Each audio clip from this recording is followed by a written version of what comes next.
পটুয়াখালীর গলাচিপা উপজেলায় গৃহবধূ মোসাম্মদ খাদিজা বেগম হত্যায় জড়িত অভিযুক্তদের সুষ্ঠু বিচার ও ফাঁসির দাবিতে মানববন্ধন করেছেন এলাকাবাসী। গলাচিপা প্রতিনিধি রাসেল হাওলাদারের প্রতিবেদনে থাকছে বিস্তারিত। শনিবার সকাল 11টায় চর বিশ্বাস ইউনিয়নের ক্লোজার বাজার সড়কে ঘণ্টাব্যাপী হাজারো মানুষের উপস্থিতিতে এ মানববন্ধন অনুষ্ঠিত হয়। গত 21 আগস্ট সকাল আনুমানিক 10টার দিকে স্বামীর বসত ঘরের উত্তর পাশের বারান্দায় খাদিজা বেগমের গলা কাটা মৃতদেহ দেখতে পাওয়া যায়। অজ্ঞাতনামা আসামি করে স্বামী মানিক পেদা থানায় মামলা করেন।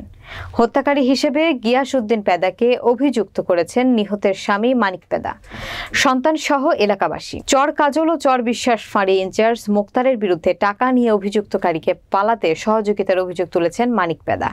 অভিযুক্তদের ধরার বিষয়ে পুলিশের কঠোর ভূমিকা না থাকায় স্থানীয় জনতা হত্যাকারীদের সুষ্ঠু বিচার ও ফাঁসির দাবিতে মানববন্ধন করেছেন।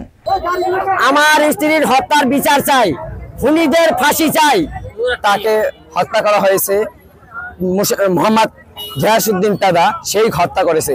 কেননা পিছনে একদিন আমার আম্মুকে ডেকে নেছে সে তার ঘরে, তার স্ত্রী দিয়া। যেই বুধবার মারা গেছে 21 তারিখ, সেই আগের বুধবার আমার আম্মুকে নেছে নিয়ে, তারপর ওই ঘ্যাস পেদা চকির উপরে বসেনে, খাটের উপরে বসেনে, আর তার স্ত্রীর চেয়ারে আর আমার মাকে চেয়ারে বসাইয়া, তারপর সে দরজা জানলা আটকাইয়া তাহার ঘরে আমার মাকে খারাপ চরিত্র ভাবে সে বলছিল যে তোমার চরিত্র খারাপ।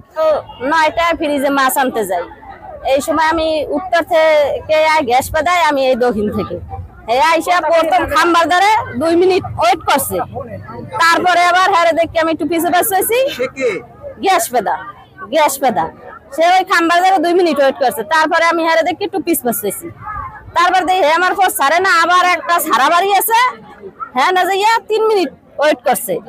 তারপরে আমি এবার ওই খাম্বার পাশাপাশি গেছি।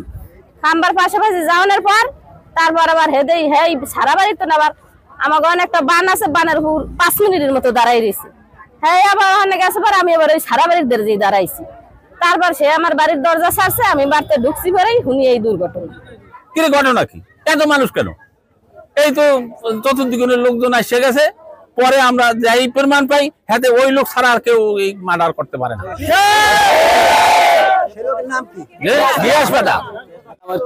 এই আজকে যে খাদিজা বেগমের যে হত্যাকারী, যিনি প্রকৃত হত্যাকারী, তার তদন্তের মাধ্যমে বের করে এই হত্যাকারীর আমরা যারা উপস্থিত আছে কয়েক হাজার লোক, আমরা এই হত্যাকারীর প্রকৃত বিচার চাই। আমি জানি না কি আসলে তাদের পক্ষ থেকে বলা হয়েছে গিয়াস পেদা, যদি গিয়াস পেদা প্রকৃত আসামি হয়ে থাকে তাকে ধরে, তাকে জিজ্ঞাসাবাদ করে আমি একে প্রকৃত বিচারের আওতায় এনে আমি সেই হত্যাকারীর বিচার চাই।